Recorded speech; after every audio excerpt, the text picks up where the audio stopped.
mean, take a look politically at what's happening in America, what's happening in other democratic countries, where the competing political parties, the competing tribes, no longer honor one another. Right. All you need to do is to go back to the Reagan Mondale debates from the 80s and just look at those videos of the way they treat one another. The difference between that kind of politics and the politics we have today, which consists of this constant drumbeat of insult, abuse, slander, dishonoring one another. Look, it's just like a marriage. If you want a divorce, if you want a civil war, then just keep dishonoring the other person. Just keep focusing on everything that's wrong with them, and you'll get your divorce. You'll get your civil war.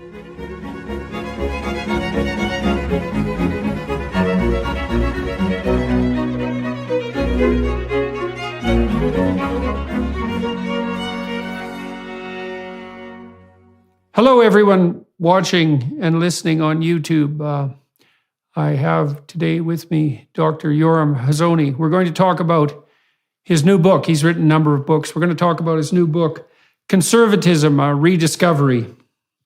And I'm very much looking forward to that. He's quite a scholar of conservative thought, political thought in general. And so I hope to learn a lot today while I have the opportunity to sift through his knowledge.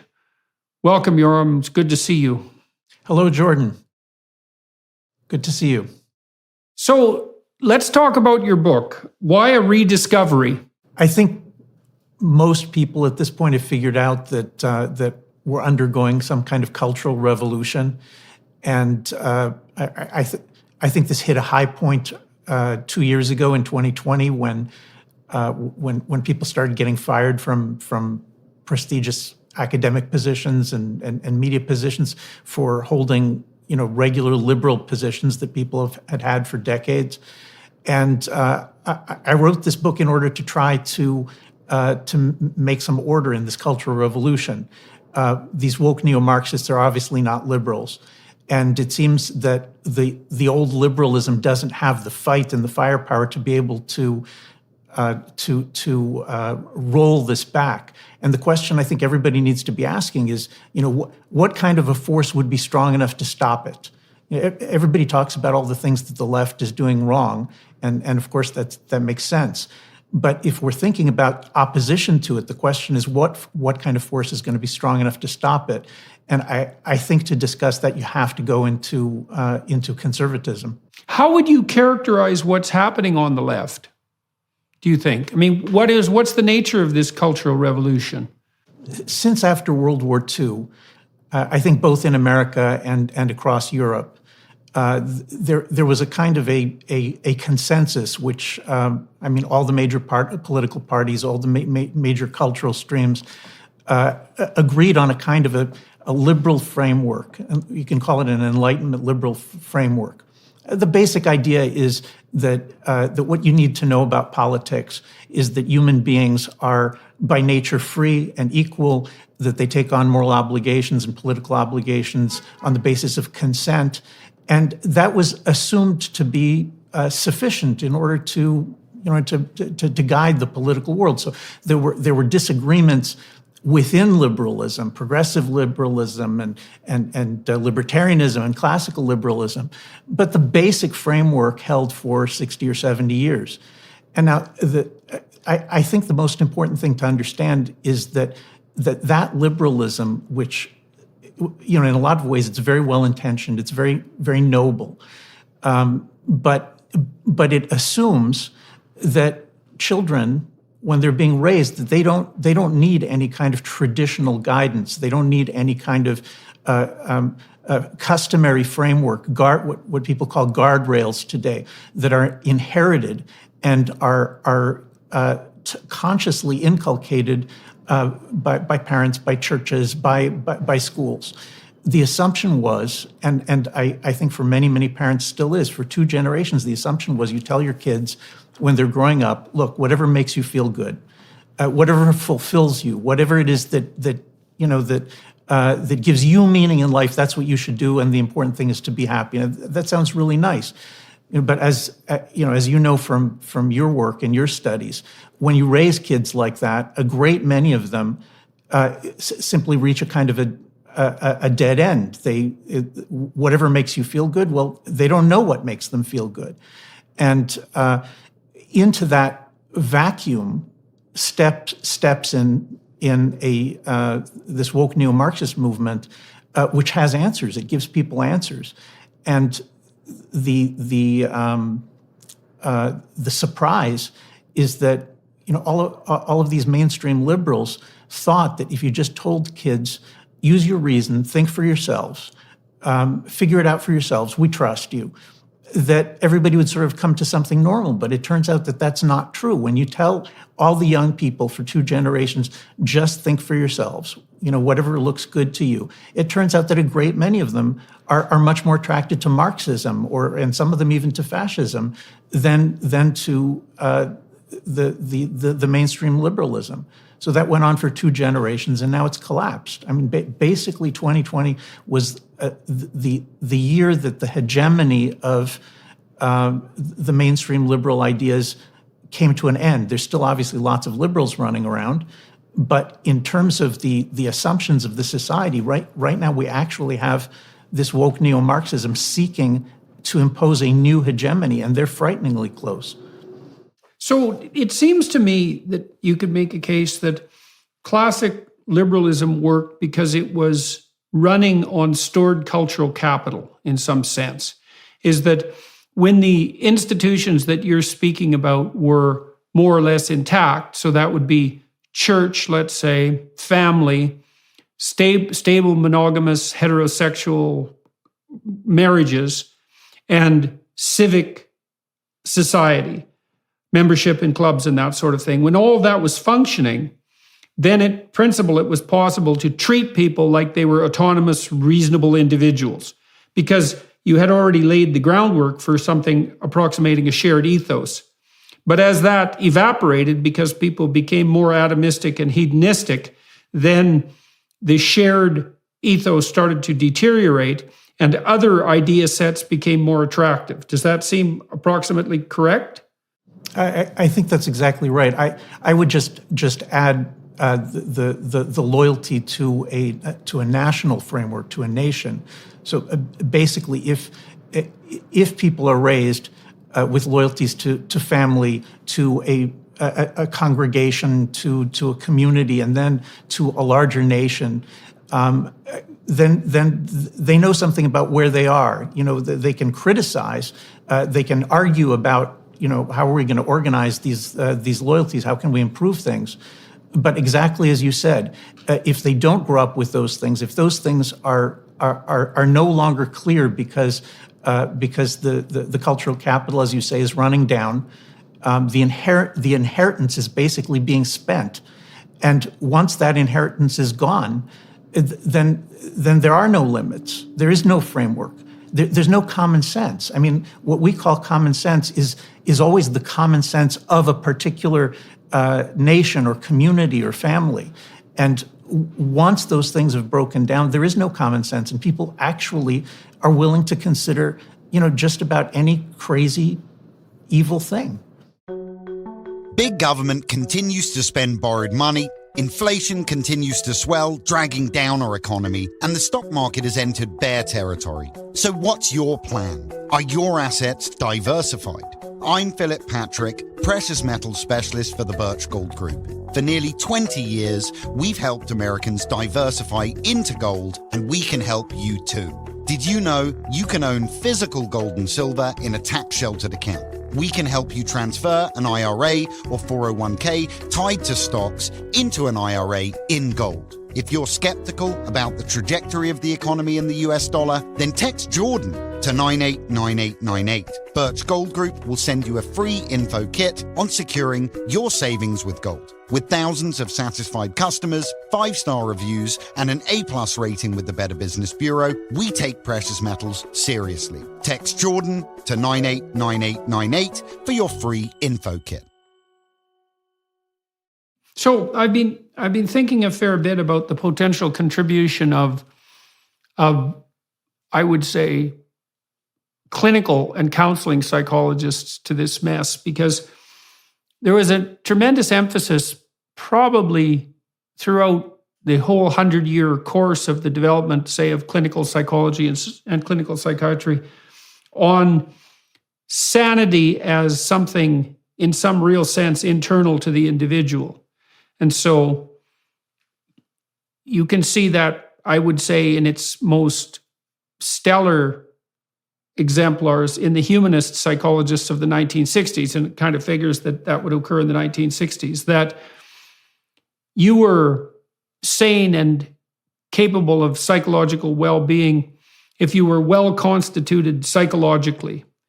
But I've been thinking more recently that that's not a very useful model of sanity, because it downplays the social embeddedness that characterizes people who are psychologically stable and therefore capable of happiness. If you're stable, you're not anxious, you're not completely ridden with negative emotion. That doesn't necessarily mean you're happy, but if you do a careful analysis of what people mean when they say they want to be happy, what they really mean is they don't want to be miserable. And happiness is like the icing on the cake, but they definitely don't want to be anxious and frustrated and disappointed and in pain and confused and aimless and all of that. And so it isn't obvious to me at all that it's possible to be psychologically intact in isolation. I think the most potent proof of that is even hardened criminals, antisocial types, find being in solitary confinement almost intolerable. And so if that's the case, you might ask, well, what exactly is social being doing for us? And if you're married, you have someone who's somewhat different than you to keep you in check constantly. Like married couples are throwing back and forth information to each other about how to regulate the relationship and themselves nonstop. That's pretty much all of what communication consists of. And then if you have children or your parents, your siblings, let's say that immediate family, the same thing is happening, is that people are monitoring one another and providing each other with feedback about how to behave and how to think. And then that's nested inside a civic community, and that's nested inside a state or a province, and then that's nested inside a country. And sanity seems to be something like, and maybe all of that's nested inside some religious presuppositions. It's the harmony between all those levels that seems to be essentially what constitutes sanity, rather than something that's formally internal. Like maybe your internal structure reflects that external harmony, and that's like in a fractal manner, in a holographic manner, and that's what sanity constitutes. And I would say that the liberal emphasis on, say, self-actualization and on the atomistic self as the center of the world has deluded itself into thinking that any of that's possible without an intact hierarchy of social structure surrounding the individual. That seems to me to be the weakness, the fundamental weakness on the psychological front of classic liberalism. I think that's exactly right. And I think that you were already speaking pretty much to this in your earlier work when you were telling young people, look, you need to find your place within some kind of social hierarchy, and this is actually the extension of your earlier argument. I mean, both of us are drawing on Durkheim's insight that look, if you want to know what is it that leads people to suicide, then it's anomie. And what is that? Right. That's the lack of a directional sense, a set of guardrails, which comes from those nested hierarchies that you are describing. If the individual, now, none of this means that an individual can't, if he or she is unhappy, can't look for a different place in a different hierarchy. But the point is that wherever they end up, if they're going to be motivated and directed and feel like their life has meaning and purpose and direction, it's going to be because they have found their place in a hierarchy that works for them. And liberalism simply doesn't touch on this central human need. By the way, the Marxists are pretty much aware of this. They do think in terms of hierarchies. Of course, their goal is to destroy them, but at least they can see them. Whereas the liberals are always thinking kind of in terms of flat land, that, you know, by the time you're 18 or 20, then you're equal to everybody, and the assumption is that everything's level. But the truth is nothing is level. There are always hierarchies, and people feel good when they found the right place in such a hierarchy. By the way, that means that they have something to aspire to move up in the hierarchy. They have some idea of where they're going in life. Yeah, well, you just spoke of guardrails and direction, and that seems about right to me. I mean, when I worked as a clinician and I was trying to understand what made for a good life, let's say when I was dealing with people who were depressed, because, well, often they didn't have the necessary guardrails or direction, and that was part of the reason they were depressed. I mean, depression is complicated, and there's many reasons for it, but it does seem to me to be an incontrovertible truth, and I think that my audiences have responded very well to this proposition, that almost all the meaning that you find in your life that isn't merely a consequence of a narrow and short-sighted hedonism is found in the service you provide to the people who are in your social networks. And that would be, first of all, obviously, your intimate relationship and your family. And then in the hierarchical nested structures that are outside of that, if you're fortunate enough to have them. And the guardrails are that there are codes of behavior that are necessary to abide by, that constitute adhering to the principles of all of those social relationships. And the direction is whatever the joint venture that you're embarking on with others is directed towards. And I don't see that you do have any structure or purpose in your life in the absence of those things. I mean, if you strip someone of their, let's say, embeddedness within an educational institution or within a job or a career, you strip them of their family, you strip them of all their civic responsibility,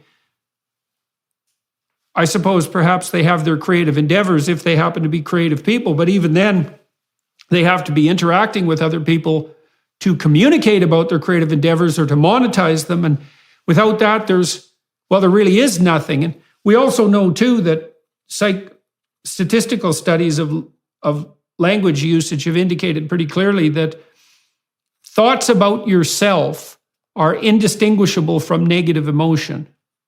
That's how heavily tinged they are with negative emotion. As soon as you become self-conscious, as soon as you start thinking about yourself, you're instantly anxious and miserable. They're the same thing. And so then on the Marxist front, because we talked about the collapse of liberalism, the fact that liberalism in some sense is an empty concept in the absence of these underlying practices and customs, let's say, that are actually embodied, that you actually act out. They're not conceptual precisely. The Marxists, I think, have an advantage over the liberals, and maybe this is one of the things that accounts for the attractiveness of Marxism to young people, is that the Marxists, at least, they have an attitude towards guardrails, which is destroy them, but they also provide a direction, right? And the direction is essentially a revolutionary direction. It combines a critique of hierarchy, concentrating on the idea that hierarchies are intrinsically pathological, but then it also provides direction and group membership. And so that's pretty compelling in the absence of any structure, say, which at least in principle is what would be offered by the classic liberals. Right, but notice that, this issue goes all the way back to Marx. Notice that the theory is that hierarchical structures and competition between groups always means that there's going to be oppression, and the goal is always to overthrow the dominant hierarchy. But notice that Marx doesn't answer the question of what's going to come after the revolution. He's incredibly vague about it, and this continues to this day, which is that the unspoken truth here is that these woke neo-Marxists are masters at creating tight hierarchical structures that people can fit into. That's the reason that people get sucked into this woke thing. They sound so much like robots, and they're constantly repeating, precisely the new thing that they're supposed to be saying. And the reason for this is because their own hierarchical structures that they are creating are of the tightest and most disciplined kinds. So there is. I think a lot of people sense this, that there's a terrible hypocrisy in the whole woke thing, in that the claim is that they're bringing social justice by overthrowing existing social structures, existing hierarchies, but they themselves are imposing precisely the same thing that they're claiming that they're going to destroy. No, they're imposing something worse. I mean, this is something that's very, very striking historically. So let's take the Marxist position apart. The first oversimplification is that there is a hierarchy instead of a multiplicity of hierarchies, because in any reasonably functioning modern society, there are innumerable hierarchies. And part of the reason that we can live without being too crushed by hierarchical difference is because, as you said before, you can move from one hierarchy to another. And that might be something as straightforward as changing jobs. Not that that's particularly easy, but it's not impossible. And so if you can't find a place in one economic structure, microstructure, then you can find a place in another. And I think one of the real antidotes to rigid, uniform, monolithic hierarchy is a provision of multiple games. And I think modern societies do a very good job of that. And so the idea that there's one hierarchy, although you could rank order people by wealth, I suppose, but the idea that there's one hierarchy is preposterous, except under Marxist rule, in which case everything does tend to collapse into a single hierarchy that's absolutely monolithic and totalitarian beyond belief. And that just happened time and time again. So you have to presume that there's some fundamental flaw in the Marxist formulation. And maybe the flaw is something like, look, you have to accept a moderate amount of hierarchical structuring. And you have to hope it doesn't get too lopsided so that only a few have everything and everyone else has nothing. That's a pathological situation, although it's not only a consequence of, say, Western economic structures. That is a human universal, that proclivity, or natural universal, that power law distribution problem. Now, if you criticize hierarchy to such a degree that you want to destroy all of it, then all that you do is instantly produce something approximating the most tyrannical hierarchy you can possibly imagine. Because you destroy the differentiated structures.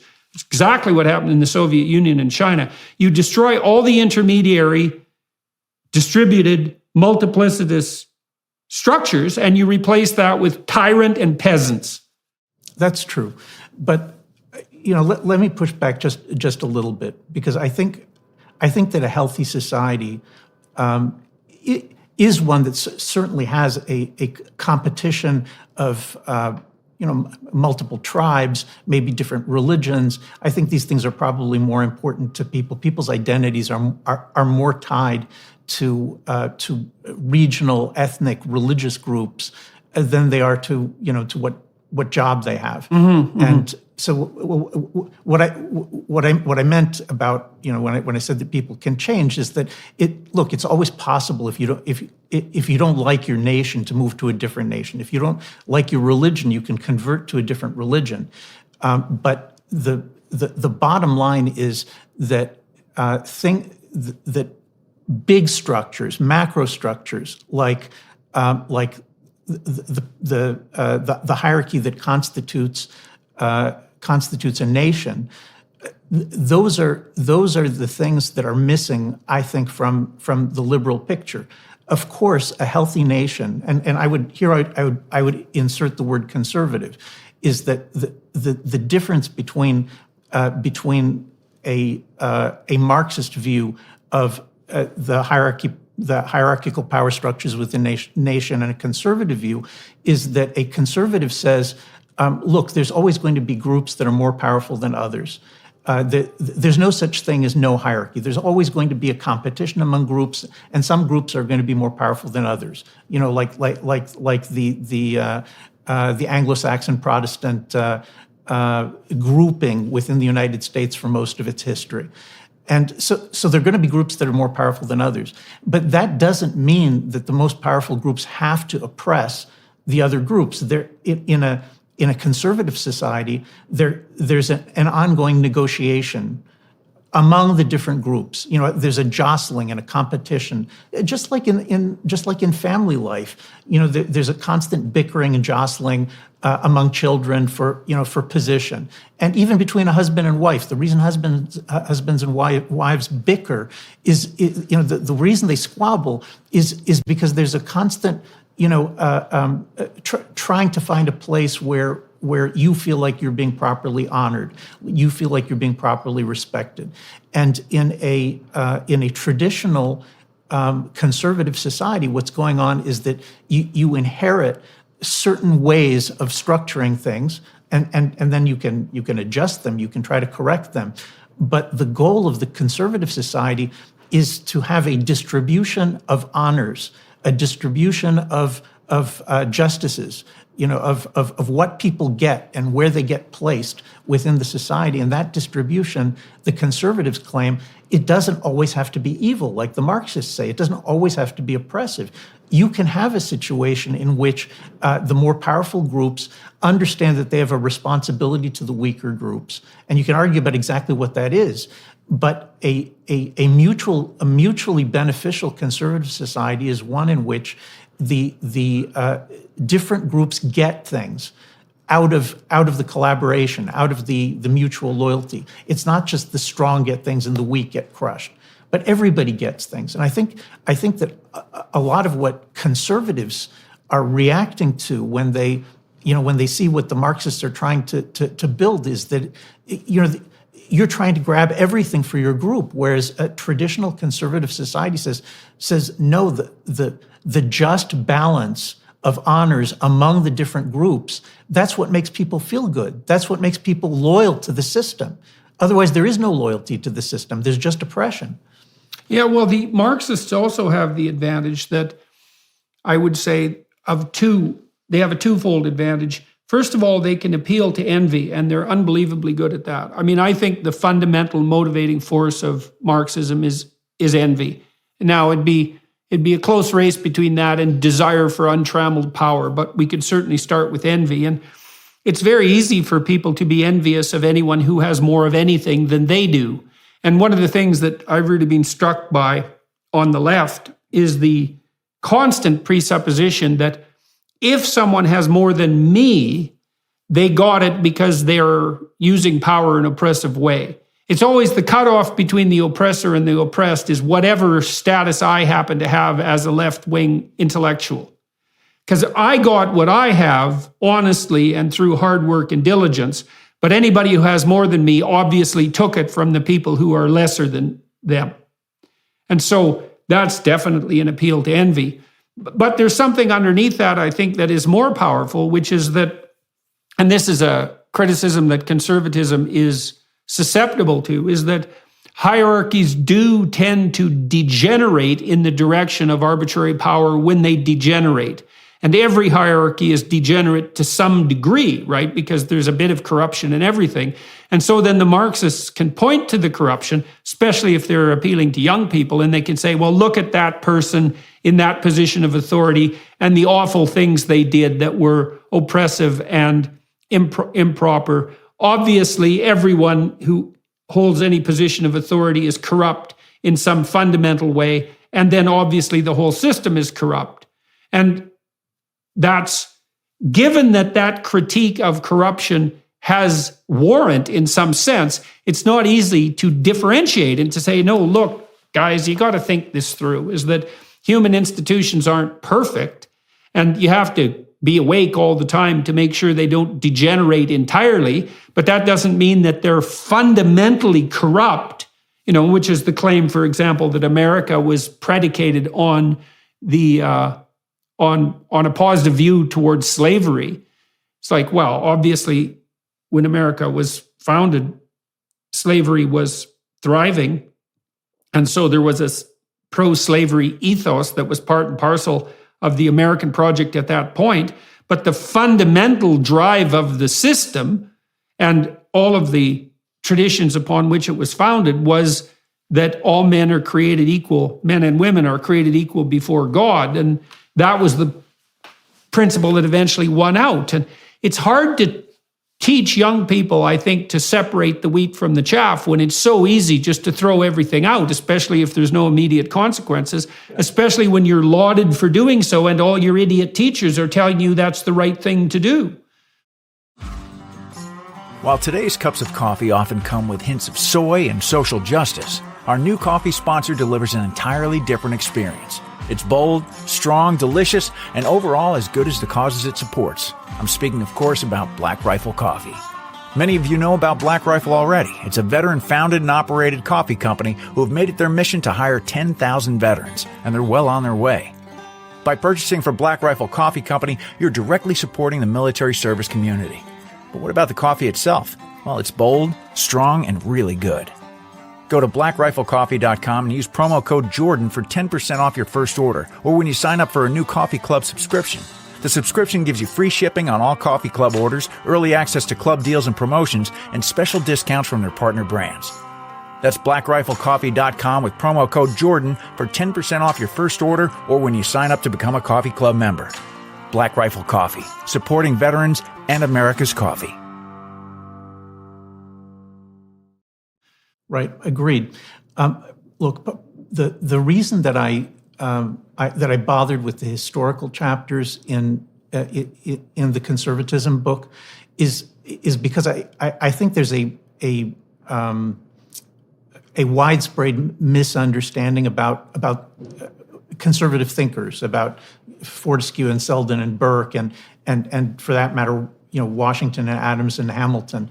There's kind of this assumption that if you're a conservative, then you just think that whatever exists is fine and it doesn't need to be repaired. When you actually read these sophisticated conservative thinkers, what you find is that none of them think this. The actual view is something much more like what you were describing, that there's corruption in everything, but more than that, every good system decays. Every good system runs down. This is an integral part. You just see this over and over again in Anglo-American conservative thinkers.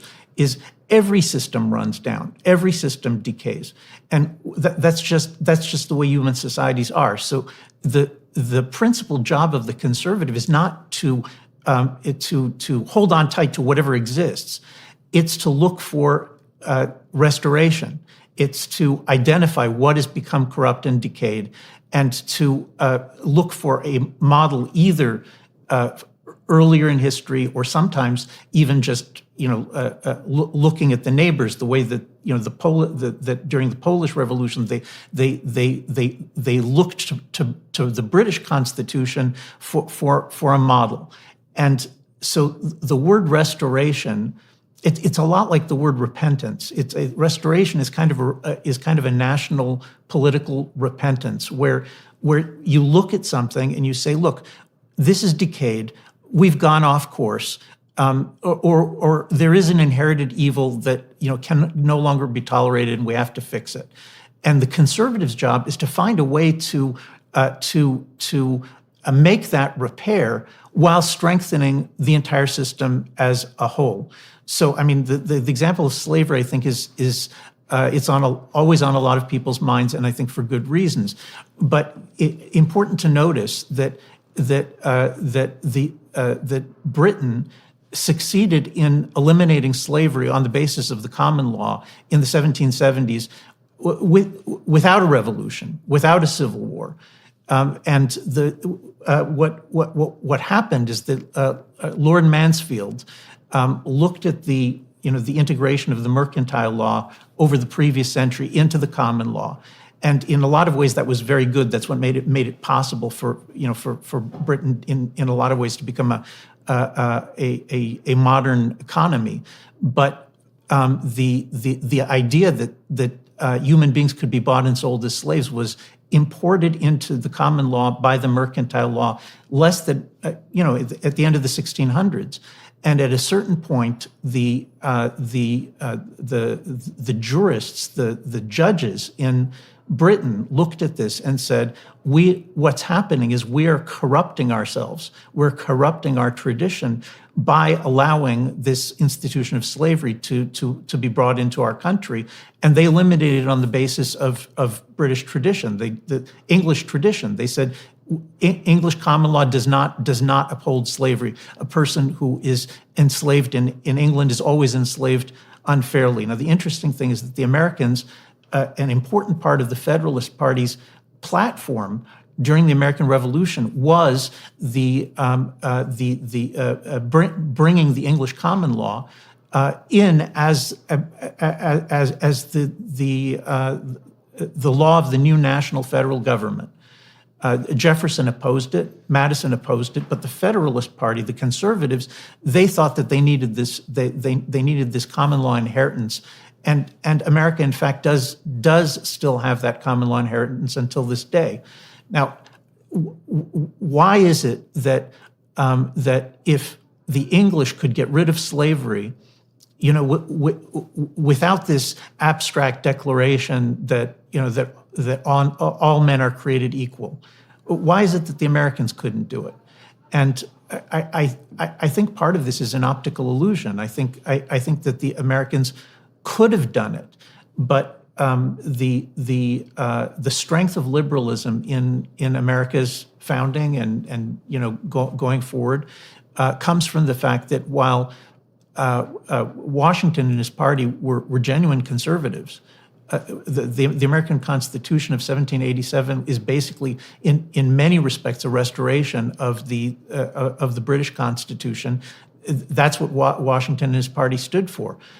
Jefferson and his party, Tom Paine, these really were Enlightenment liberal radicals, and Jefferson is famous for saying things like repeatedly that one generation is a foreign country to the preceding generations, meaning that each generation owes nothing to the past. Each generation receives nothing from the past that can't be simply overthrown and revised. And I think this brings us to the heart of what we're facing today. I just read a very interesting scientific paper that's oddly relevant to this. It's really revolutionary. I think it was published in Nature. And it showed, there's this idea that's common currency among evolutionary biologists that mutations are entirely random. And this turns out not to exactly be true. And so there's a hierarchy of genetic stability. And the older the genes are that code for the properties of a given organism, the more likely those genes are to be restored to their original condition if a mutation does occur by DNA repair mechanisms. Right. So the reason I think this is so relevant is you imagine that the presumptions that make up our society and stabilize them have a hierarchical structure. And some of them are old and deep. And one of the oldest and deepest would be the idea that men and women alike are made in the image of God. And so that's a very fundamental proposition. And then you might say that, well, the more fundamental a proposition is, the more other propositions depend on it. And then you might say, it's those most fundamental propositions that have to be transmitted from generation to generation. The more peripheral propositions, which are newer, and they would be akin to newer genetic variations in a given organism, the more they're free to vary because not so many things depend on them. And they should vary because their fundamental nature is still up in the air in some sense. But there's a hierarchy of presumptions, and the deeper the presumption, the less it should be amenable to change. I think that can be worked out on the conservative side. I think so. I mean, I think you're describing exactly what I'm describing, just from another field. Yeah. By the way, there's this really fascinating passage in Hayek, in Friedrich Hayek, who, you know, the great economist and liberal thinker from the middle of the last century. He argues that there's that the emergence of the picture of science as an evolutionary process by trial and error is the transference of the old common law idea of the law as evolutionary, Yep. the Constitution as evolutionary. The transfer of that was completely natural, you know, for English and Scottish thinkers who knew that the law was supposedly evolved this way, to begin thinking in Yep. the same way about science as trial and error, and you know that obviously could easily have inspired Darwin as well. Well, then we could think about English common law the same way. So English common law, tell me if I've got any of the details of this wrong, but basically under the English system, the presumption is human beings have all the rights there are intrinsically. And then when people come together and have a dispute, the dispute has to be adjudicated. And once it's adjudicated, that becomes a common law principle. And then those principles are supposed to be bound by precedent. And so then the presuppositions in English common law that have the most precedent are the most fundamental. And so it's an incrementally transforming structure, but it's also hierarchically structured. And it differs from, let's say, the French Civil Code. It certainly differs from systems of thought like Marxism, which are all rational creations and imposed from the top down. And so English common law did have this bottom-up nature, which gives it, well, I would say in some sense, a preeminent status among legal codes around the world. It's a remarkable body of work. Yep, it is. Let me just add, I think your description is apt. Let me just add a couple of points to that. One of them is that the common law is a development coming down the centuries of biblical law. If you go back to the earliest formulations of legal codes in Britain, a lot of it is taken literally, explicitly, directly from law codes in Hebrew Scripture. And a second point that's important is that what you're describing, the jostling among individuals, which then create cases that set precedents, that also happens at the constitutional level, not only at the level of individuals competing with one another, for rights, but also if you look at Magna Carta and the Petition of Right and the English Bill of Rights, and then after that the American Bill of Rights. If you look at that as an ongoing jostling between the executive, which originally the king, and the legislature, which was originally the nobles, and what you see is exactly this kind of trial and error to find the right balance, which literally goes on for 1,000 years, and the Constitution that the Americans in 1787 took upon themselves. If you compare it to the earlier English Petition of Right and Bill of Rights, you'll see that virtually all of the rights that appear in the American Constitution are actually things that were already worked out over centuries in this trial and error effort to find the right balance in England. So this means Jefferson is wrong because he didn't, in the manner that you described, that each successive generation is a foreign territory compared to the previous, because he's not taking into account the hierarchical nature of fundamental social presuppositions. And so he might be correct on the fringe and the periphery, but at the core, he's wrong. And the case that you're making is that while you have the American constitutional axioms, let's say, including expanded to include the Bill of Rights, but that's grounded in English common law. That's a consequence of centuries of trial and error. It's trial and error in a very particular way, because imagine that you and I have a dispute and we 300 years ago, and we go in front of an English court. The court has to rule in relationship to the dispute in a manner that's commensurate with all previous rulings of that broad type.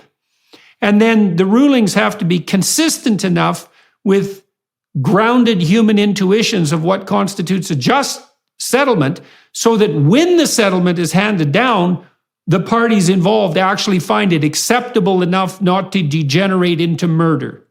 That's super well said. I think that's exactly the point. And if you now want to ask, let's say that we go with Jefferson for a moment, and we say, actually, using reason, like we can just come up with what the right answer is in the 1700s. We don't need the 800 years of trial and error before that. If you go with Jefferson, where you end up is with a view that says, look, I exercised reason. I don't need tradition because I can exercise reason. I don't need an inheritance of ideas and principles and precedents because I can just use reason. If you go in that direction, what happens is that even though your intentions are liberal and not Marxist, your intention is just to allow people to be free of previous generations. That's all, to think for themselves.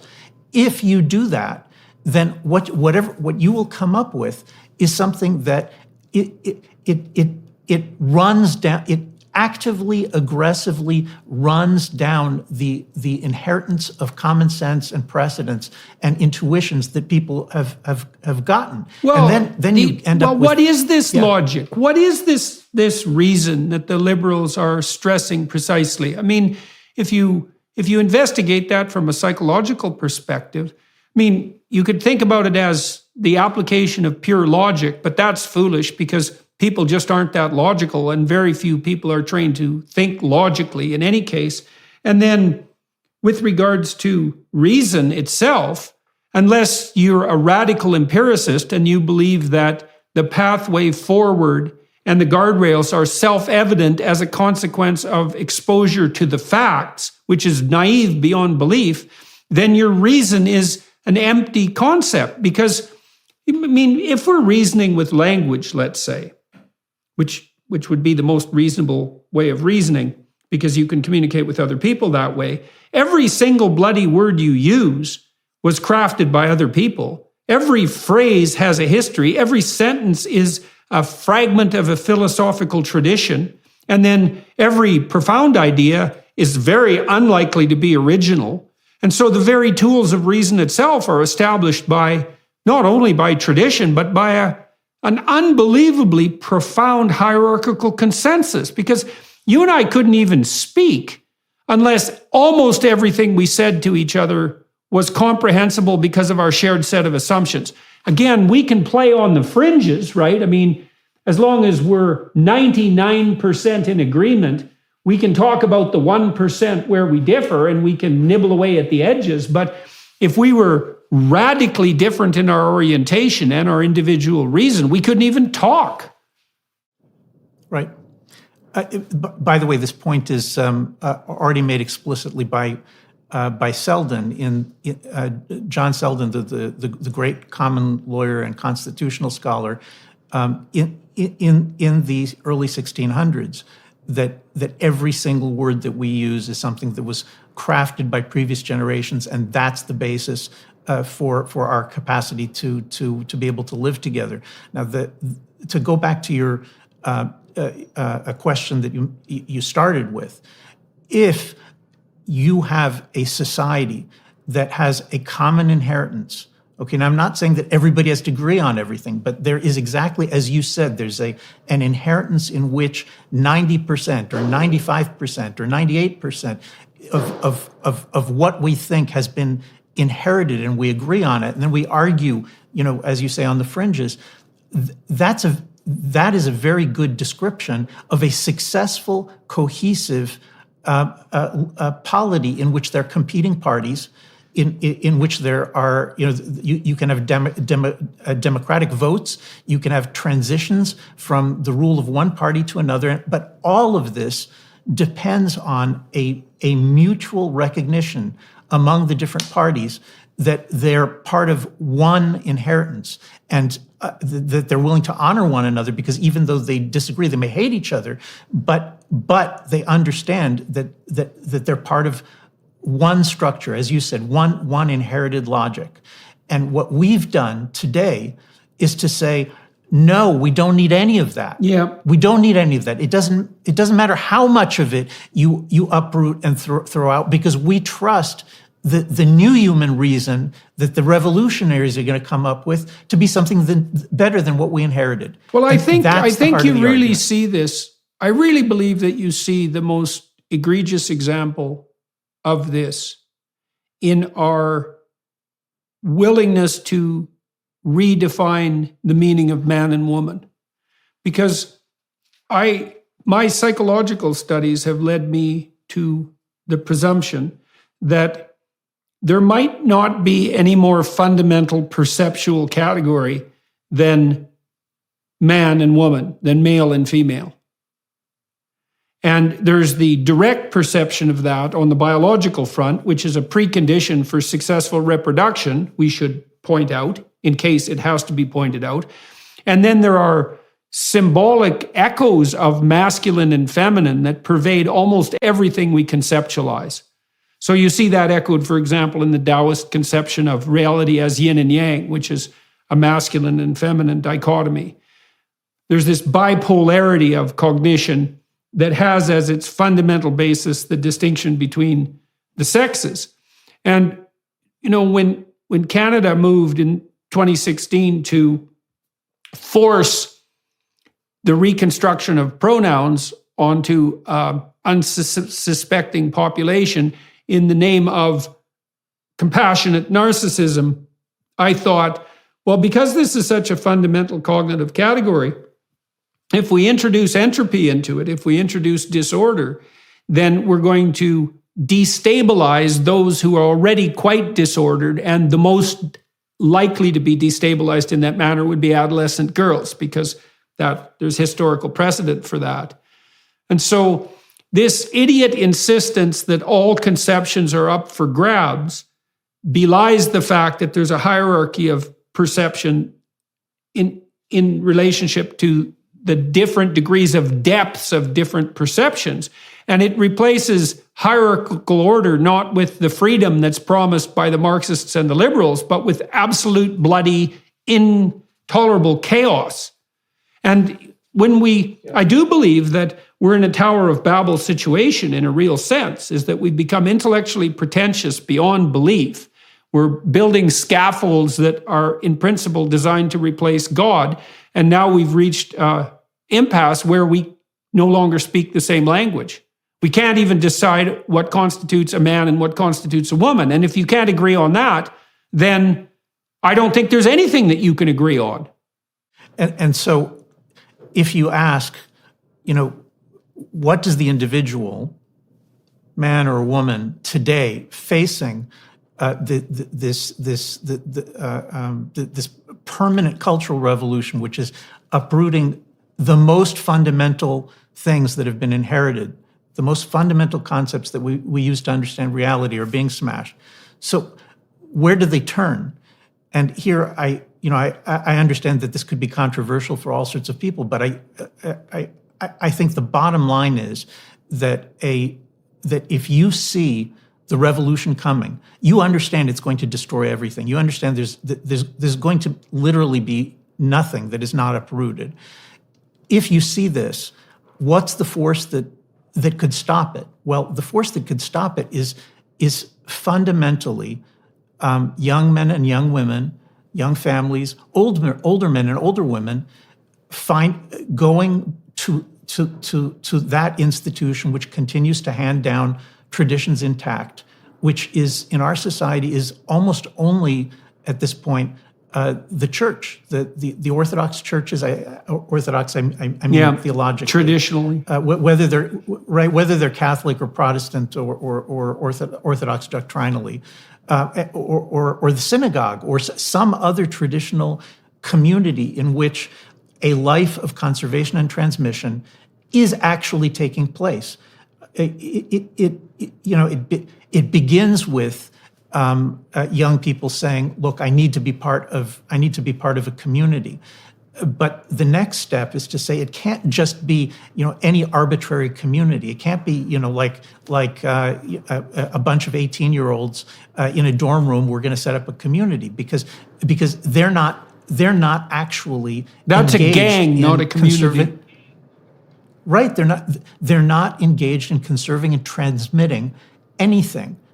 All right, and so the only way that you can plug yourself into the chain of conservation and transmission which has been lost is to find older people who've seen it done. I mean, you're not going to be able to keep a marriage together if you don't have actual living models of older people who have succeeded in keeping a marriage together, so you can see what it's like, so that you can pick it up from them. And the same thing is true for everything else. If you want to save yourself, right? I mean, I think this is true nationally also, but at the moment, if you as an individual, you want to save yourself. Now, I'm not talking about the Christian question about like your eternal salvation. I'm Jewish. I'm talking about you want to save yourself in this life, in this world, all right? And then what you're going to have to do is you're going to have to, I know this is difficult, but you're going to have to go to older people who have a functioning congregation and say, look, I'm coming here to learn. I'm not coming here to judge you. I'm not coming here to preach the things I believe. I'm coming here to learn how a life of conservation and transmission used to work. I want to learn that to see whether I can be part of it. Right? That is a very big change. The best way to fight the oncoming revolution is, as you say, the oncoming chaos is with order, and but you can't create that order yourself. You have to be a part of some existing order, and luckily it still exists. So in relationship to your comments earlier about the conservatives thinkers, who I think we should also go through, by the way, making the case that things did fall apart of their own accord. There's a thinker, Mircea Eliade, a great historian of religions, who tracked the commonalities among flood myths across very many different cultures and came up with a formula for why God or the gods would become angry enough to destroy everything in a chaotic catastrophe. And he said, well, the first issue is that things deteriorate of their own accord. And that's just an observation about the effect of entropy, I would say, is that things fall apart. If you just leave them sit, they'll fall apart by themselves because things decay. And then Eliade also said that a very common theme was that process of entropic decay was sped along by the sins of men. And what he meant by that was the proclivity for people to be willfully blind. And so imagine that there are small things going wrong in your marriage. Your wife becomes less attentive, or you do. Your attention starts to be attracted by other people, and you just let it slide. You know that something's up, but you don't do the attentive work necessary to do the repairs when the time is appropriate. Well, then you speed the process of decay. And so one of the implications of this was that the central organizing principle of the psyche, and this might be the principle to which religious systems, to some degree, put forward as the highest possible good, is something like constant attention to that process of decay and communication about it to stem off the ravages of time. You could think about that as an organizing principle of the psyche, a necessary organizing principle of the psyche. So the god Horus, for example, in the ancient Egyptian pantheon, was the all-seeing eye that paid attention and who could see corruption when it emerged. And the Mesopotamian god Marduk had eyes all the way around his head and spoke magic words. And so that seemed to be something like a core organizing principle. And you talked about these cardinal, canonical, conservative thinkers and their willingness to make the presumption that things did go wrong and needed to be fixed. Maybe we could go through them a little bit, if you don't mind. Fortescue, Hooker, Selden, and Burke. And well, before we launch into them, let me just say something about the biblical flood myth and its flood story, I should say, and its relationship to the conversation that we're having. The Eliada's mapping is helpful, but there is a big difference between the Mesopotamian flood myth, where you have basically the gods get angry because human beings are annoying. Yeah. Human beings are bothering them. They're troublesome. right. When that story in the hands of Moses and the Israelite prophets, that story becomes one of God's intention of creating, an Edenic world, a perfect world where human beings and animals are all eating grasses and vegetables, and no creature hurts another creature. And what you see in the biblical account is that the world has this intrinsic, the chaotic water.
That God's wind or God's spirit fashions the world out of, those chaotic waters never, they never fully go away. Mm-hmm. They're always constantly about to happen, and that affects human nature in that human beings are incapable of living in this perfect world that God imagined in Eden. The flood story actually has almost the opposite meaning, because what God discovers from the flood is that he thought that he was going to give Noah and Noah's children a chance to create the perfect world. The moment that the flood is over, Noah starts getting drunk. There's sexual impropriety. There's also there's all sorts of awful things that immediately happen to Noah, who is supposed to be the best of human beings. And that creates a religious framework in which God says, all right, I can't perfect the world. I have no way of perfecting the world. It's not within my power to do that, which is not exactly the way that it's often presented, but that's what it says in the text, is that God doesn't have the power to create a perfect world, and he needs human beings to take up a role as his vice regents, as his associates and assistants in trying to fix the world. And that structure, notice that it's a hierarchical structure. It's not a metaphor of an all-powerful God that we should just obey. It's a different metaphor. It's a metaphor of a God who actually needs our help. He could destroy the whole world, but he can't fix it without our help. That's the fundamental structure that makes Judaism and later Christianity different from the preceding religions, is that there is a role for man within the hierarchy of the cosmos. God needs us. And the covenant is about us stepping forward and shouldering that responsibility. In an economy as volatile as this one, it's important to have control when you're making a big purchase like a new car. That's where Carzing comes into play. Carzing is completely changing the way you buy a car online. An online car shopping website with millions of listed vehicles, Carzing works with over 25,000 dealers nationwide to help you find your dream car. By partnering with credit agencies, lenders, and dealerships, Carzing provides you with everything you need before stepping foot into a dealership.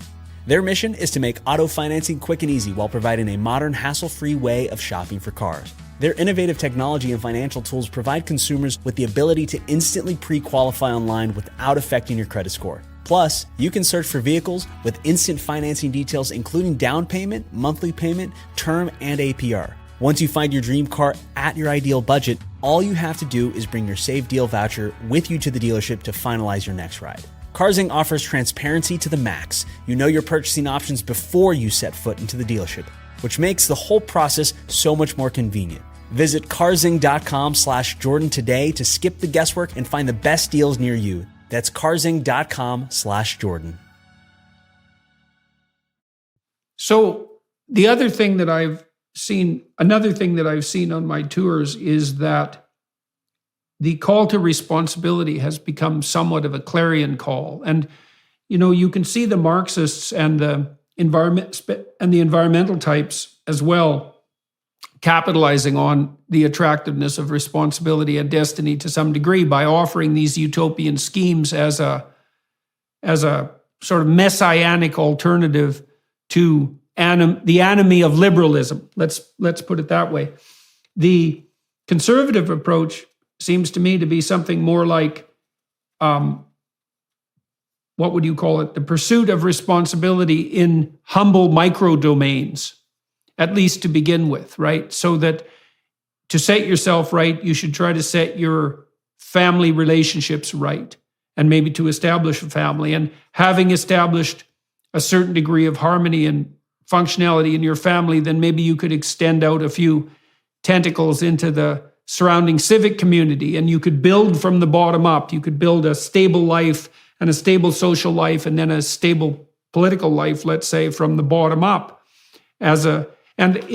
One of the things that I've been heartened by is the fact that if you lay out those arguments to young people, you say, look, you need to be embedded in a social surround and you need to take responsibility for it. The reason you need that is because that's where you're going to find the purpose of your life.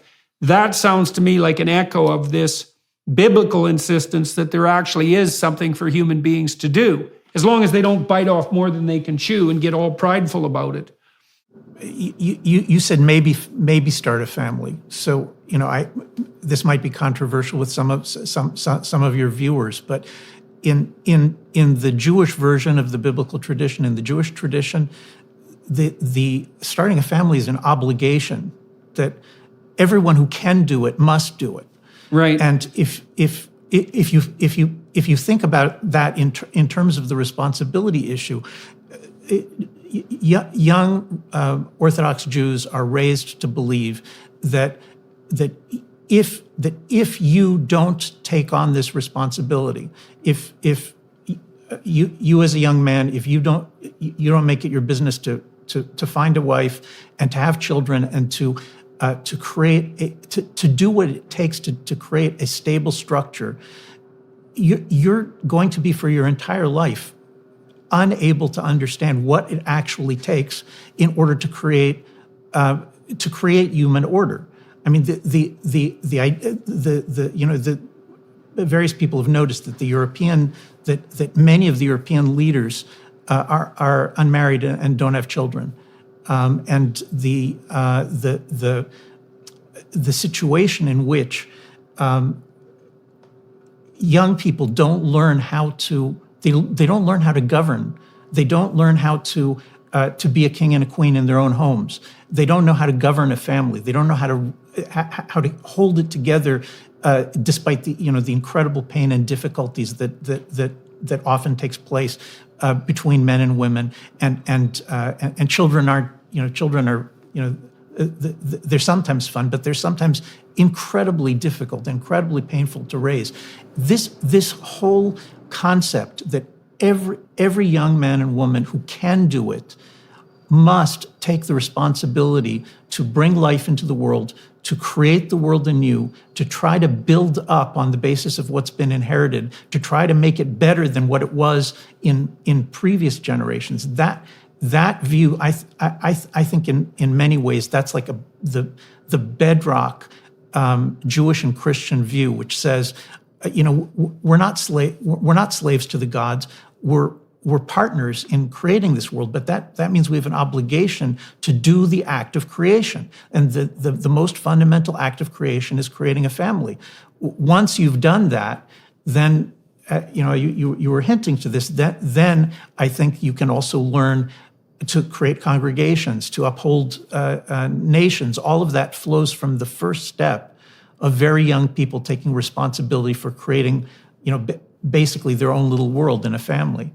Well, there is no more profound responsibility than that. And so it's an initiation into profound responsibility. I mean, one of the things that happens to a parent and I think it's very difficult for this to happen if you don't become a parent, is that once you're a parent, there is definitely someone in your life who's more important than you are. Right? So your orientation to the world, well, I would say it matures properly, and it matures under the force of moral obligation. Fundamentally, you have this person now who's, for better or worse, almost entirely dependent on your not so tender mercies, you and your wife, and who's subject to all of your trials and tribulations and inadequacies. And if you have any sense at all, that wakes you up as much as anything will. And without that, I think it's very difficult to shed the constraints of hedonistic adolescence. It's not good for people. It's not good for people. If go ahead. Yeah, no, I think that's exactly true. I think as you said, you can't in a lot of ways you can't actually mature until you've created and are the government of a household.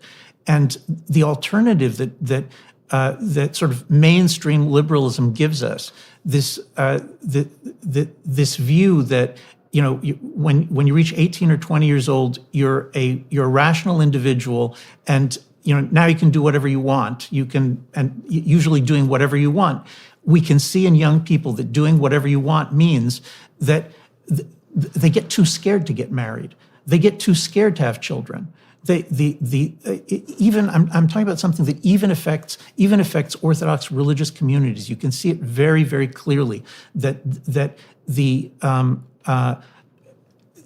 look at these responsibilities as a kind of with terrible fear, as though it's like an enslavement, something they need to spend another 5 years and another 10 years and another 5 years, get more degrees. They need to keep preparing in order to be ready to do it, and that's the opposite of the traditional view that says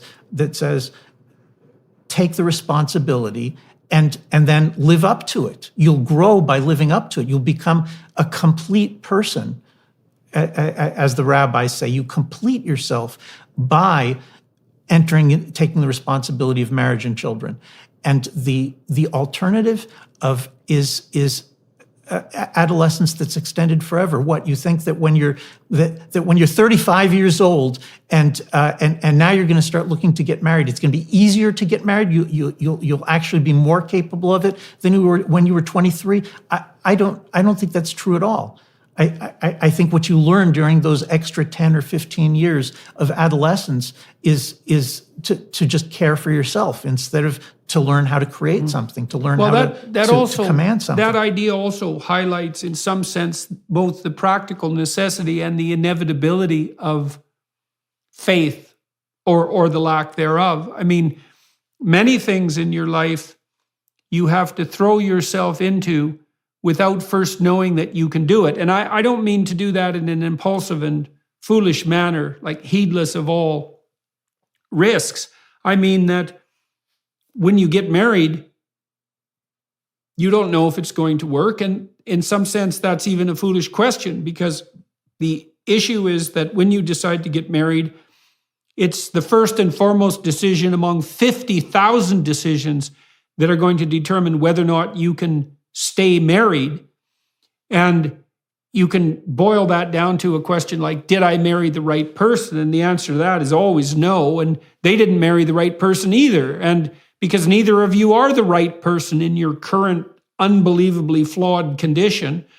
And so, but you throw yourself into it thinking that having faith that you can manage it, and also having faith that the alternative, that no matter how dismal the reality, the alternative is likely to be far worse. And I would say the same thing is true on the child rearing front, which is, as you pointed out, it's difficult. It isn't obvious that you're prepared or that extra preparation is really going to help you. But what's the alternative to the difficulty? One of the things I love about the story of Abraham, one of the things I think that makes it such a profound story, is that Abraham is really characterized by quite the protracted adolescence according to the beginning of the story. He's quite old when God finally convinces him to get the hell out of his tent and to get out there in the world. And God in that story is definitely manifests himself as the call to adventure, even to the pathologically underdeveloped, the call to adventure. And of course, Abraham just steps into any number of catastrophes as soon as he leaves the confines of his tent and his father's home. But the story is a triumph in its totality, because despite the fact that he encounters tyranny and the likely loss of his wife at the hands of people who are essentially tyrants, and starvation and war and all of the catastrophes of life, he has a great adventure.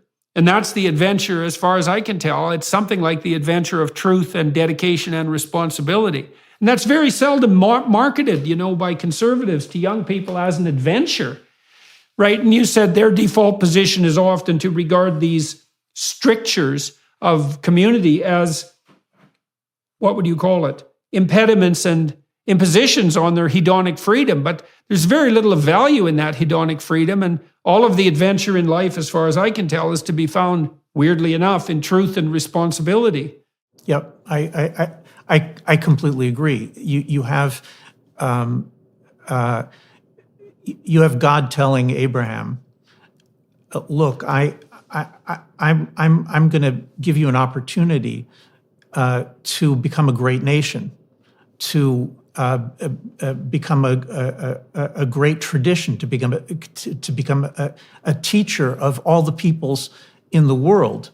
But that's the biggest adventure that that the prophets could imagine, was setting out to become a teacher to the entire world, and to create a great nation that would influence the whole world and would be in covenant with God. The prophets can't imagine a larger scale adventure than that. And yet the whole thing pivots around, you take a wife, you have to have a child, you have to raise that child. That involves hardship, that involves difficulty. And there's all of these descriptions of Abraham's adventures. And it takes many generations until you can see the consequences of the full consequences of what he did. But the first step is taking responsibility, as you say. And now we have to ask, now we're talking about, tens of millions of young people and not so young people who are beginning to realize that, that a career, meaning, like your place within the corporate economy, which cubicle, getting to that corner office, that That's nowhere near the adventure of creating a family, which is creating a little nation, which then has the opportunity to grow if you do it right. I mean, really, these two things are basically battling with one another. Which of them is more important? And the answer will, you can have both. Sometimes it's true, but it's terribly misleading. It's terribly misleading because that cubicle in which you sit in front of that computer screen and try to move yourself up in the corporate game, that's not a life of conservation and transmission. That's not a life of responsibility. For most people, it's almost nothing, actually. And so what we really need to be telling people is look, enough with the fear. Enough with the fear. Come join a religious community, a congregation in which people did get married when they were young and they did have children, and come see what it's like. By the way, the commandment of being fruitful and having children is only one part of your place in the hierarchy.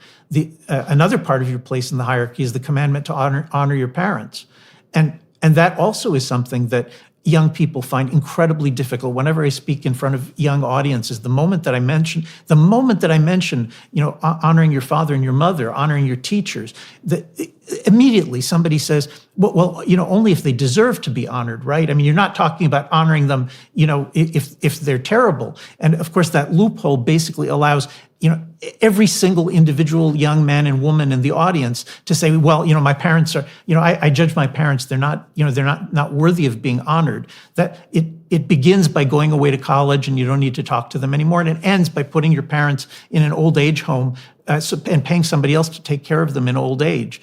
Again, just simply dumping responsibility on somebody else, paying somebody else to take the responsibility. And both parts of this, the fear of bringing children in the world, but also the refusal to admit the biblical truth that you have a lifelong obligation to honor your parents, your father and your mother. You don't choose whether to have that obligation or not. This is like, this is both barrels against the fundamental assumption of liberalism, which is that you choose your obligations. But you don't choose your obligations. You don't choose which family you're born into. You don't choose who your parents are, or who your brothers are, or who your sisters are. You don't even choose who your children are.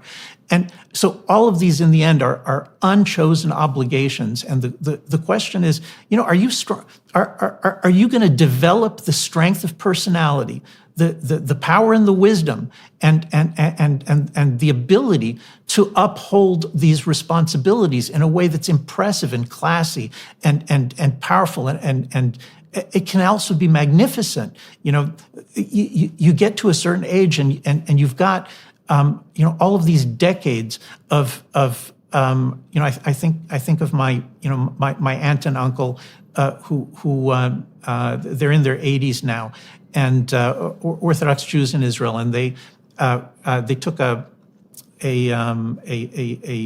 drone photograph of them with the 90 of their biological and adopted descendants who came to like a picnic, and you look at this and you say, they built an empire. They've begun to alter the face of the world.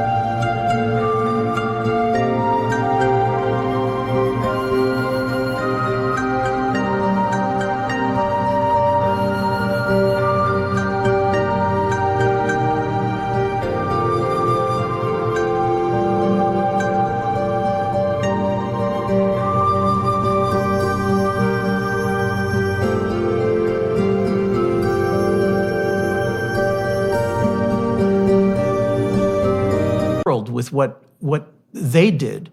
What about you? Are you just going to sit it out? No, that honor too. I've been thinking about many of the injunctions on the religious side as moral efforts.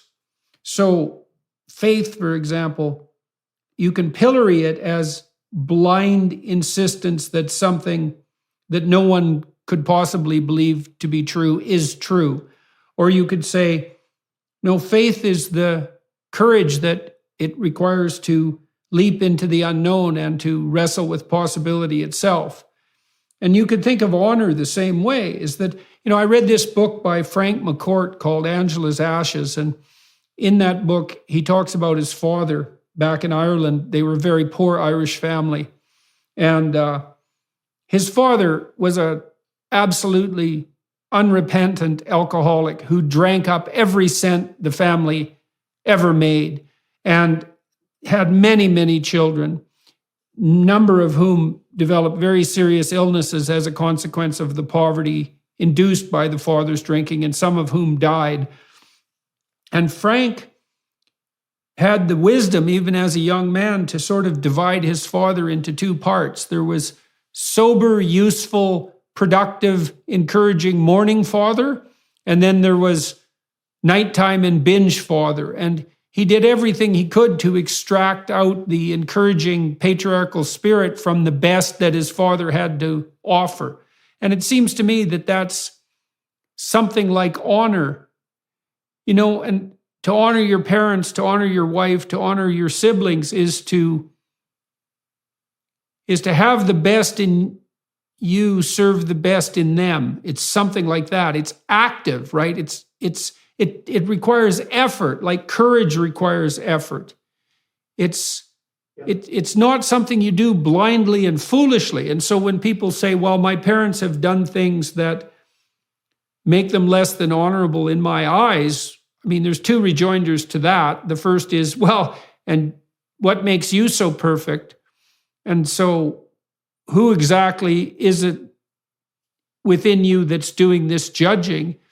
And second, you have an obligation to work as hard as you can to foster the best in other people, and that would include your parents and your siblings and the people that you were close to. That's something you really work at, and that's the honoring. When my wife and I got married, to speak personally for a bit, one of the things we did decide was that we were going to honor each other as husband and wife. And so we tried very hard, for example, not to put each other down, particularly in public. And that wasn't because we weren't often irritated with one another, because obviously if you live with someone, irritation emerges. It's because you have a duty to honor your wife or your husband. And if you don't uphold that duty, then you denigrate the relationship and you make yourself look like an utter fool too. If you don't treat your wife with a certain amount of respect, well, first of all, it does her no good, but it also does you no good. You entered into the relationship. You have a moral obligation to keep it as pristine as you can in your public utterances. And that's part of the necessary responsibility that provides a scaffold for the relationship. Same with your parents. Yeah, I would add that it's not just the public utterances. Of course. There's everybody at this point has these Hollywood images of happy marriages, which just sort of like magically everybody's having a good time, and unhappy marriages where people are constantly insulting and abusing one another. And what is missing from this simplified version of marriage is that you simply don't have to say everything you think all the time. And part of an integral part of liberalism is I want to express myself. I feel something, so I want to say it. I want to tell people with the assumption being that if you say everything you think, then you'll persuade the other, your wife or your parents, you persuade the world of, the truth of your view. But, empirically we say, we can see that isn't remotely true. If you say everything you think all the time, then what happens is that you hurt your wife over and over and over again, and you bring her to the point where she, even the things that she could do, that you want her to do, she finds painful, and she starts hurting you back. I mean, the whole traditional view that honoring means sometimes you don't say the truth. Okay, I'm not saying that you should lie to your wife or your husband. God forbid. I'm not talking about that. But I'm saying that for every 10 criticisms that come to you of about your wife, it might be that only one of them is worth saying, and that one maybe shouldn't be worth saying. It shouldn't be said now. Maybe it should be said later. Well, there's maybe actually, it should be said. There's empirical data on that. So if you track the utterances of married couples and then you use the utterance tracking to predict the longevity of the relationship, it was found that if the relationship deteriorates to the point where there's one negative comment for every 5 positive comments, then the relationship doesn't maintain itself. So 20% negative is too high. But interestingly enough, there's a bound on the other end too, which is that if the positive to the negative exceeds 11 to 1, the relationship also tends to deteriorate. And so it's something like judicious communication, right? You don't have to make a case that every time something irritates you, that turns into a war. But you can't be a pushover or someone who is naively blind and expect the relationship to maintain itself as well. So this is, this is actually one of the central arguments that I make in my conservatism book, which is that honoring, which is purposely trying to in Hebrew the word is lechabed for honoring. The word is to literally make someone heavy. In English we can say the certain statements or certain words were significant. Here we're talking about making an individual significant by making them weighty, giving weight to their words, saying it was important that you did that, it was good that you did that. This is actually the key to creating a loyal relationship. People don't feel loved if they're not being honored. People don't feel good if they're not being honored. If they're not being honored, they begin to hate. They begin to resent. And so you can say this with respect to husbands and wives. You can say this with respect to children relating to their parents. But you can also, take a look politically at what's happening in America, what's happening in other democratic countries, where the competing political parties, the competing tribes, no longer honor one another. Right. And all you need to do is to go back to the the Nixon Kennedy debates from the 1960s, or the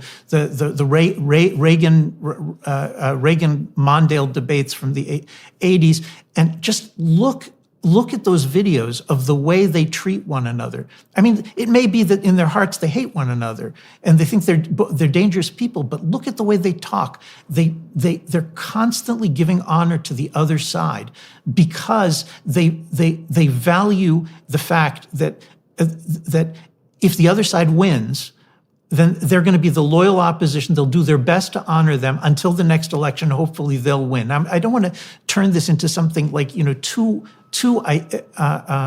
dreamy or utopian, but the difference between, that kind of politics and the politics we have today, which consists, of this constant drumbeat of insult, abuse, slander, dishonoring one another. Look, it's just like a marriage. If you want a divorce, if you want a civil war, then just keep dishonoring the other person. Just keep focusing on everything that's wrong with them, and you'll get your divorce. You'll get your civil war. So you're construing honor as something like respect and encouragement. I mean, one of the things that B.F. Skinner, who was famously able to train animals to do almost anything, he pointed out that the most effective behavior modification technique, to put it rather coldly, was the use of targeted reward. And so he would watch animals, and when they did something that was approximately appropriate to what he was trying to teach them to do, he would reward them. And so, for example, if he wanted to have a rat walk up a little ladder and do a dance on the top, he'd just watch the rat until it got close to the ladder. And when it got close to the ladder in its cage, he'd give it a food pellet, and then it would hang around the ladder more. And then eventually it would put a paw up on one of the rungs and he'd give it a food pellet. And soon he could get the rat climbing the ladder and doing a little dance on top and all sorts of complicated things. And he knew that you could shape behavior with threat and punishment, but that reward was much more effective, although it required a large degree of attention. One of the things I suggested to my clinical clients and in my lectures was that you pay very close attention to the people around you. And whenever they do something that you like to see them repeat, you let them know in some detail what it was that you observed. And that sounds like the manner in which you're construing honor, in addition to the respect element, which is to give credit where credit is due. Yeah, this is not simply give credit where credit is due, because as we said before, if your mindset is, I'm judging, I'm critiquing, then you'll easily destroy. I mean, you'll just destroy your parents' worthiness in your own eyes, your wife's worthiness in your own eyes. Your political rival's worthiness in your own. If that's what you're doing, saying, well, I'm going to judge where it's due all the time, you're not going to make it. You're not going to succeed in doing the action, the biblical action of giving honor. The biblical action of giving honor is to elevate someone, to make them feel like they are important and worthy. Not for you to judge whether they're worthy, for you to make them feel that they are worthy. And the comparison with the rats is useful, but in this case we have this is taking place in both directions between a husband and wife. If each of them, if I tell my wife why she's worthy, right, she comes away feeling loved and strengthened and important. And if she does it back to me, then I come away feeling loved and strengthened and important. And guess what? The single relationship, that bond, is when it's strengthened from both sides in that way, it becomes something astonishing. I mean, even the whole thing about, well, I don't feel attracted to my wife. Of course you don't feel attracted to your wife because you were a young person and you were in the throes of hormonal ecstasy, and that lasts for a few years. But the key to an attraction is if you keep making her feel worthy, then she'll continue to feel attracted to you. And if she keeps making you feel worthy, then you'll keep feeling attracted to her. There's a direct connection between honoring somebody and their feeling a desire for you. And I'm including physical desire, all kinds of desire. And all of these things are kind of secrets of the traditional society, which have been wiped away by along with the biblical tradition, the assumption that we don't have anything to learn from Scripture or from tradition basically is the key to our inability to maintain long-term any kind of loyalty. So if you were going to extract out a message to young people, and perhaps not just young people who are watching and listening, from your work, in relationship to how they should conduct their life. I mean, we've been touching on that the entire conversation.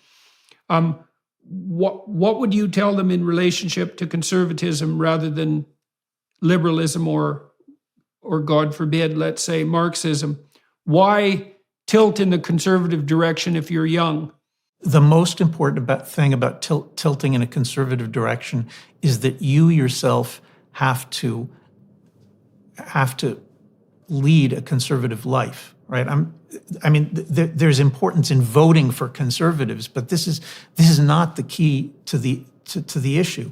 The key to the issue is, if you're voting for conservatives, but you're leading a liberal life, you're 33 years old and you're living with living with a woman year after year. You go to the beach on the Sabbaths. You're not a member of any congregation. You don't read scripture. You're 1,000 miles away from your parents, so you don't inherit anything from the community that you grew up in. Because you don't go to a congregation, you don't have a new community that you inherit from. You talk to your parents, on Thanksgiving, or I don't know, once a month. This whole construct is a liberal life.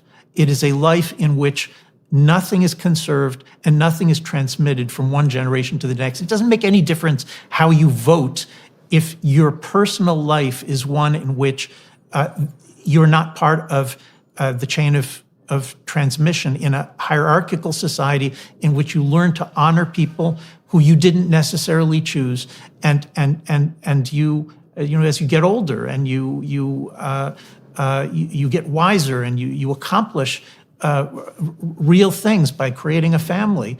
As you get older, you yourself become honored. You yourself become somebody who's worthy of that kind of honor, which means that you feel good about your life, which there isn't any other way to do it other than in this way, I believe. Right. So it's not a political issue, fundamentally, what you're putting forward. And it also seems to be commensurate with this idea that psychological well-being, which is a weak word, it's